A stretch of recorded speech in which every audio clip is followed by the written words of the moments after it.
Dear friends, कैसे हैं आप सब। उम्मीद करती हूँ कि आप लोग बहुत अच्छे होंगे। सबसे पहले मैं अपने हर बढ़ते सब्सक्राइबर को थैंक्स कहती हूँ, जिनकी वजह से मुझे आगे बढ़ने का मोटिवेशन मिलता है। फ्रेंड्स, आज के टाइम में मीडिया चीख चीख कर ये बात कह रही है कि बेटी नहीं बेटे बचाओ, कि आजकल जो लड़कियां हैं वही सबसे बड़े क्रिमिनल हैं और वही ये सारे कांड कर रही हैं। लेकिन क्या हमने ध्यान दिया कि ये सब चीज़ें जो आज हो रही हैं वो बहुत पहले भी हुआ करती थीं, लेकिन उस समय मीडिया की नज़रों में ये चीज़ें नहीं आ पाती थीं। आती थी तो सिर्फ वही जो बहुत ही हाई प्रोफाइल केस होता था। लेकिन आजकल के टाइम में जो साधारण केसेस हैं, ऑर्डिनरी लोग हैं, वो भी मीडिया की नज़र में आ जाते हैं और जिस वजह से अब ये चीज़ें ज़्यादा हाईलाइट हो रही हैं। कहने का मतलब ये, हम जानते हैं जो सैयद मोदी केस था 90s 80s की बात है, 80s की बात है फ्रेंड्स। ये उस समय वो बैडमिंटन के कितने अच्छे प्लेयर थे। 7 बार चैंपियनशिप वो जीते थे, अंतर्राष्ट्रीय स्तर पर भारत को लेकर आए थे। बैडमिंटन का दूसरा नाम ही वो थे और जिन्होंने भारत को इतनी ऊंचाइयों में बैडमिंटन में पहुंचाया था। वो सिर्फ अंतर्राष्ट्रीय खिलाड़ी ही नहीं थे, बल्कि जितना सम्मान क्रिकेट का होता है उससे कम सम्मान नहीं उन्होंने हासिल किया था। किसी सेलिब्रिटी से कम लोकप्रिय नहीं थे वो, लेकिन सिर्फ 25 वर्ष की उम्र में जहां उन्होंने इतनी शोहरत हासिल की, जहां वो भारत को इतने ऊंचे आयाम तक ले गए, जहां उन्होंने स्वर्ण पदक इतने जीते, जहां उन्होंने भारत का झंडा फहराया, वहाँ वो इतनी भयानक षड्यंत्र के शिकार हुए।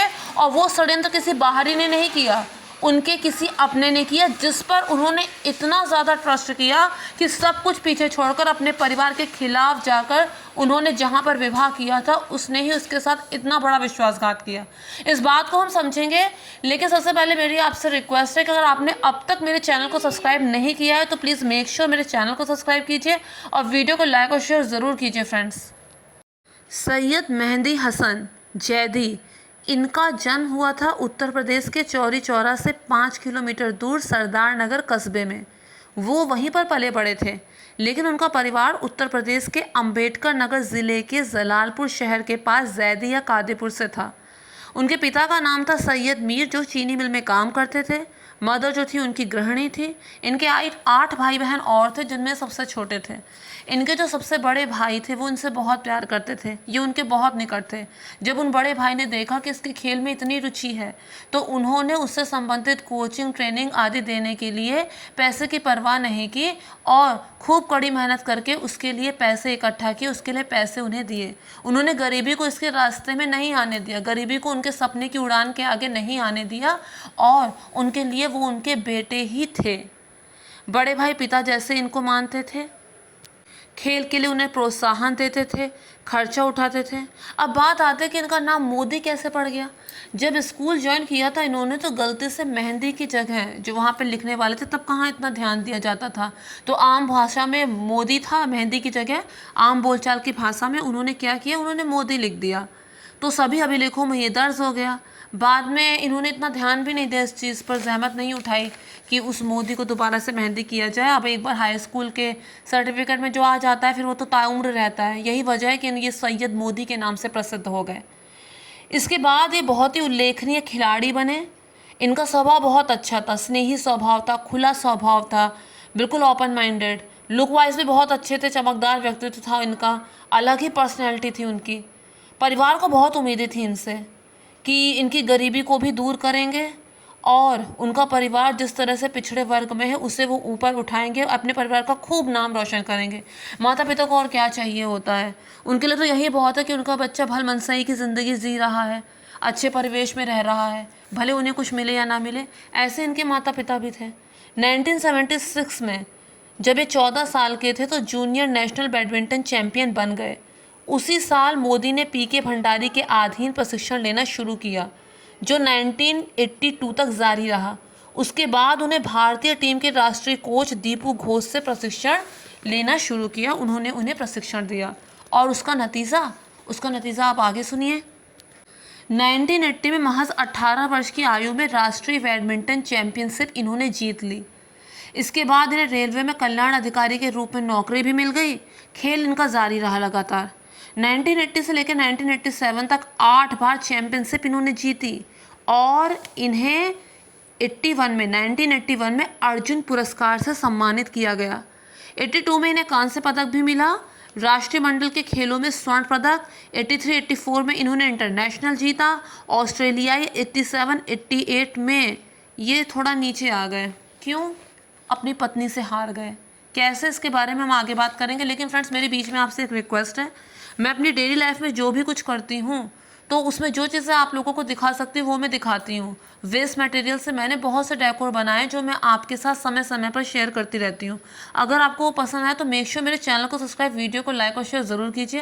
फ्रेंड्स, मार्केट में तो डेकोरेशन की बहुत सारी चीज़ें अवेलेबल है, लेकिन चाहे वो कितनी ही महंगी क्यों ना हो, 6 महीने साल भर में आप उससे ऊब जाएंगे, क्योंकि वो इतनी महंगी होगी आप उन्हें रिप्लेस नहीं कर सकते।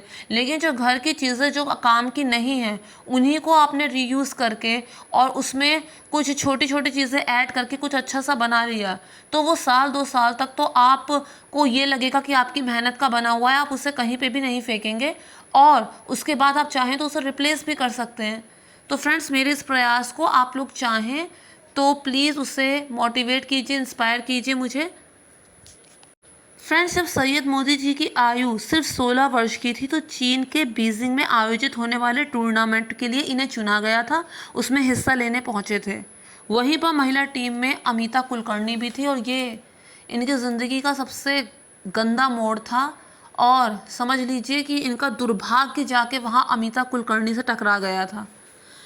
हुआ ये कि फिर इनके बीच में घनिष्ठता हो गई और इसकी जो पहल थी वो भी अमिता कुलकर्णी की तरफ से ही हुई थी।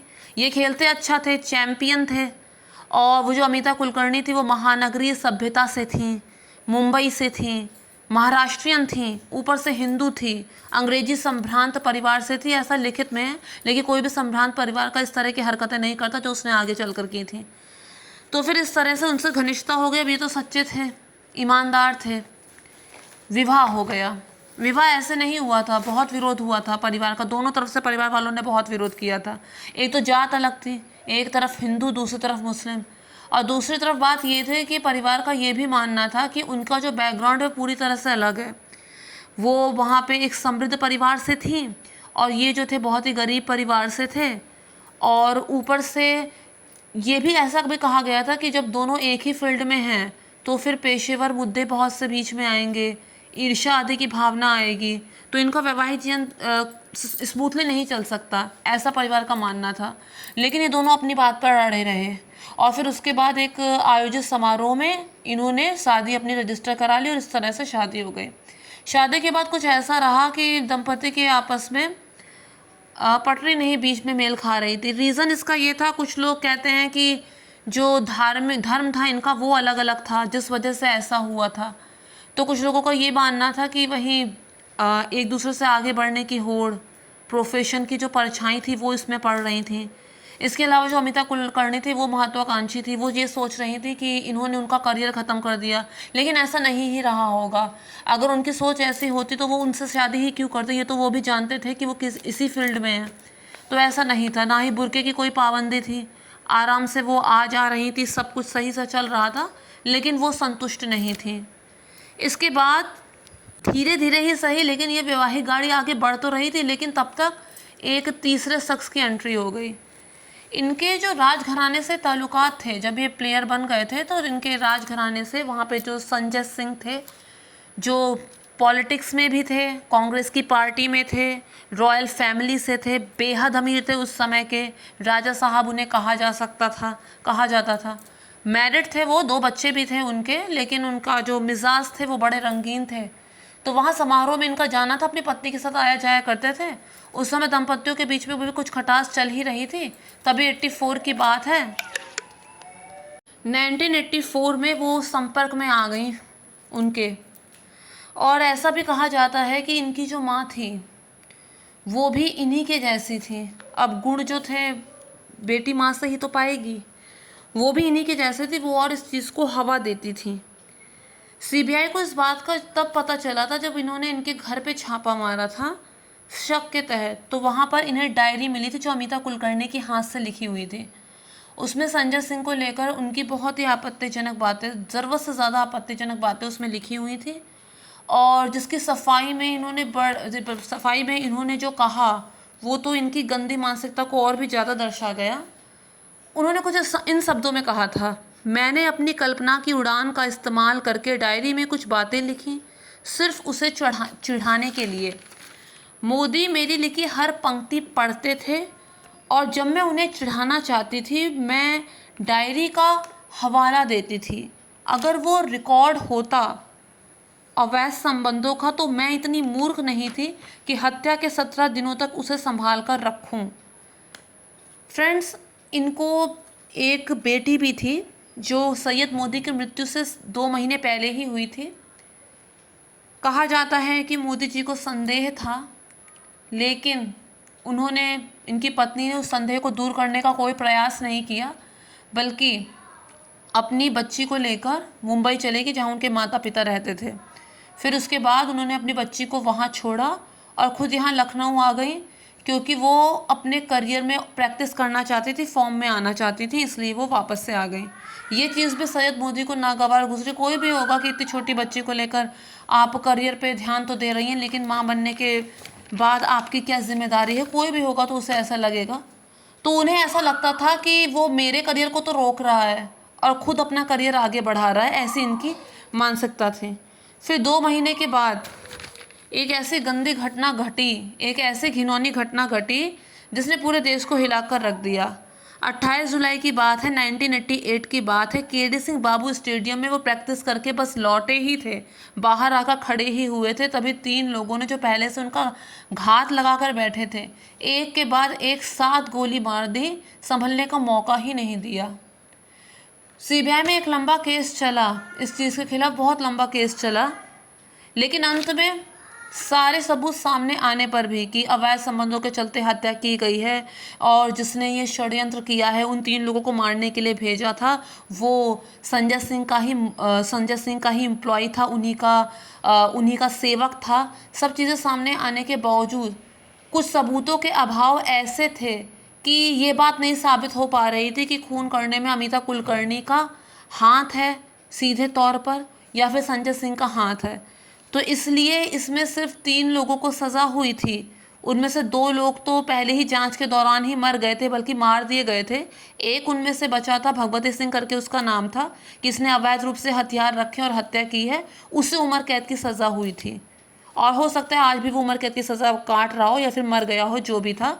लेकिन ये इस तरह से केस आया कि बिना मोटिव के हत्या हो गई, क्योंकि जब मोटिव सीबीआई ने जब इसका सामने रखा तो उसमें सबूतों का अभाव बताया गया कि सबूतों का अभाव है। साथ ही ये भी कहा गया कि एक्स्ट्रा मैरिटल अफेयर मतलब ये नहीं होता कि किसी की हत्या ही कर दी जाए, जिस वजह से संजय सिंह और इनकी जो व्याभिचारिणी पत्नी थी वो लोग रिहा हो गए। और फिर उसके बाद उन्होंने विवाह भी कर लिया था अपनी रानी साहिबा को तलाक देकर। और आज भी अगर हम तस्वीरें देखें तो पता चलता है कि इस औरत के मन में ज़रा सा लेश मात्र भी अफसोस नहीं है। और जो वेब सीरीज़ एक नई आई है सीज़न 1 चार्जशीट इनोसेंट और गिल्टी, वो इसी पर बेस्ड है। तो फ्रेंड्स, अगर आप लोगों को मेरा वीडियो पसंद आया तो मेक श्योर मेरे चैनल को सब्सक्राइब, वीडियो को लाइक और शेयर ज़रूर कीजिए। Thank you friends, thank you so much.